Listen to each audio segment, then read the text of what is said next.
আপনি মানেন কিংবা না মানেন, পরিসংখ্যানগতভাবে গেল ২ বছর যদি আপনি পর্যালোচনা করেন টি-20 ক্রিকেটে এখনও লিটন কুমার দাস বাংলাদেশের সেরা ওপেনার। সুতরাং জিম্বাবুয়ের সঙ্গে প্রথম ৩টা টি-20 ইন্টারন্যাশনালের জন্য যে দল ঘোষণা করা হয়েছে, লিটন কুমার দাস সেখানে থাকবেন, সেটা খুবই স্বাভাবিক। লিটন কুমার দাস ব্যতীত গেল ২টা সিরিজে বাংলাদেশের যে সমস্ত ওপেনাররা তার পার্টনার ছিলেন তাদের কেউই ঠিকঠাক মতো ফর্মে নেই। ইভেন লিটন কুমার দাসও সত্যিকারের অর্থে ঠিকঠাক মতো ফর্মে নেই। সুতরাং ওপেনিং বাংলাদেশের একটা বর্তমানে সবচাইতে বড় দুশ্চিন্তার জায়গা। জিম্বাবুয়ের সঙ্গে প্রথম ৩টা টি-20-র জন্য দল ঘোষণা করা হয়েছে, যেই দলে সাকিব আল হাসান, মুস্তাফিজুর রহমান এবং সৌম্য সরকার নেই। সৌম্য সরকার তার ইনজুরির কারণে নেই। সাকিব আল হাসান প্রিমিয়ার লিগের 2টা ম্যাচ খেলবেন এবং মুস্তাফিজুর রহমানকে ওয়ার্কলোড ম্যানেজমেন্টের জন্য ঠিক এই মুহূর্তে দলে রাখা যাচ্ছে না। কিন্তু তারা ৩জন যদি ফেরত আসেন দলে, অর্থাৎ তাদেরকে যদি ইনকর্পোরেট করতে হয়, তাহলে কারা কারা বাদ যাবেন সেই ব্যাপারটা নিয়ে আলোচনা করতে চাই এই ভিডিওতে। প্রথমত তানজিদ হাসান তামিমের ইনক্লুশনের ব্যাপারটা বলতে চাই।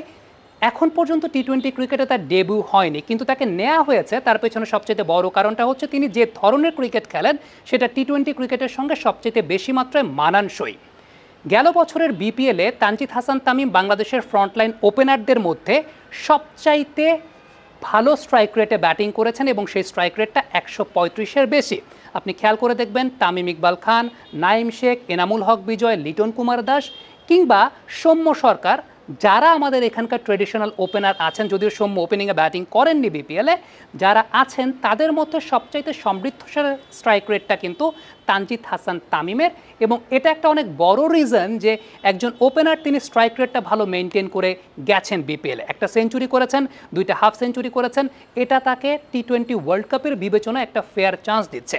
যদিও ছোট্ট আরেকটা পরিসংখ্যান তানজিদ হাসান তামিমের একটা দুর্বলতার জায়গাও প্রকাশ করে, তা হচ্ছে যে 12টা ম্যাচ তিনি খেলেছেন, সেই 12টা ম্যাচের মধ্যে 7টা ম্যাচেই তানজিদ হাসান তামিম পাওয়ার প্লেতে আউট হয়ে গেছেন। এবং যে ম্যাচগুলোতে তিনি পাওয়ার প্লেতে ব্যাটিং করেছেন 50% ডট বলও দিয়েছেন। হ্যাঁ, পাওয়ার প্লে অতিক্রম করার পর যে সমস্ত ম্যাচে টিকে গেছেন তখন ডট বল পার্সেন্টেজটা তিনি কমিয়ে 35% নামিয়ে এনেছেন, একটা সেঞ্চুরিও তিনি পেয়েছেন। তবে সব কিছু মিলিয়ে তার মধ্যে যে একটা প্রমিজিং অ্যাসপেক্ট রয়েছে, এই কারণেই তাকে দলে রাখা হয়েছে।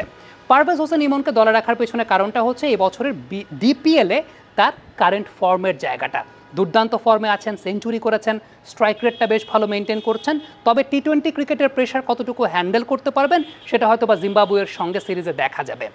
আমার কাছে ব্যক্তিগতভাবে মনে হয় সৌম্য সরকারকে যদি ইনকর্পোরেট করতে চায় টিম ম্যানেজমেন্ট, হয়তোবা পারভেজ হোসেনের ইমনকেই সেই জায়গাটা স্যাক্রিফাইস করতে হবে। নাম্বার 2, আফিফ হোসেন ধ্রুবকে এই লাইন আপে নেওয়া হয়েছে ডেফিনেটলি সাকিব আল হাসানের সঙ্গে অল্টারনেটিভ বাঁহাতি ব্যাটার, রিপ্লেসড বাই অ্যানাদার বাঁহাতি ব্যাটার।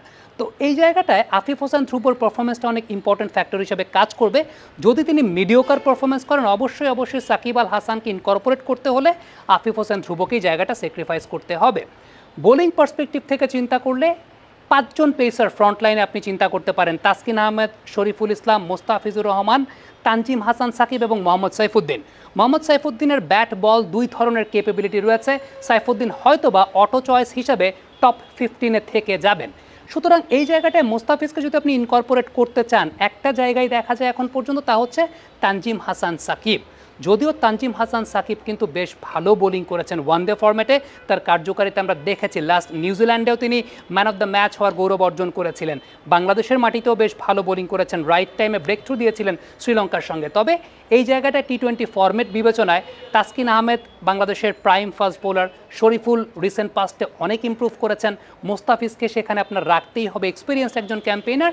সো আলটিমেটলি ওই জায়গাটায় খুব সম্ভবত আপনি যদি সাইফুদ্দিন এবং তানজিম হাসান সাকিবকে চিন্তা করেন, তাহলে সাইফুদ্দিন তার ব্যাটিং ক্যাপাবিলিটির জন্য অনেক বেশি মাত্র এগিয়ে যাবেন এবং লাস্ট বিপিএলে তিনি বেশ ভালো পারফর্ম করেছেন। তো সব কিছু মিলিয়ে আমাদের দৃষ্টিতে যদি সাকিব আল হাসান, মুস্তাফিজুর রহমান এবং সৌম্য সরকারকে ইনকর্পোরেট করতে হয়, তাহলে সেক্ষেত্রে পারভেজ হোসেন ইমন, আফিফ হোসেন ধ্রুব এবং সেই সঙ্গে তানজিম হাসান সাকিব, এই 3জন খেলোয়াড়কেই হয়তোবা জায়গাটা স্যাক্রিফাইস করতে হতে পারে, আনলেস অর আনটিল তারা জিম্বাবুয়ের সঙ্গে প্রথম 3 টি-20 ম্যাচে এক্সেপশনাল কোনো পারফরমেন্স দেখিয়ে দেন।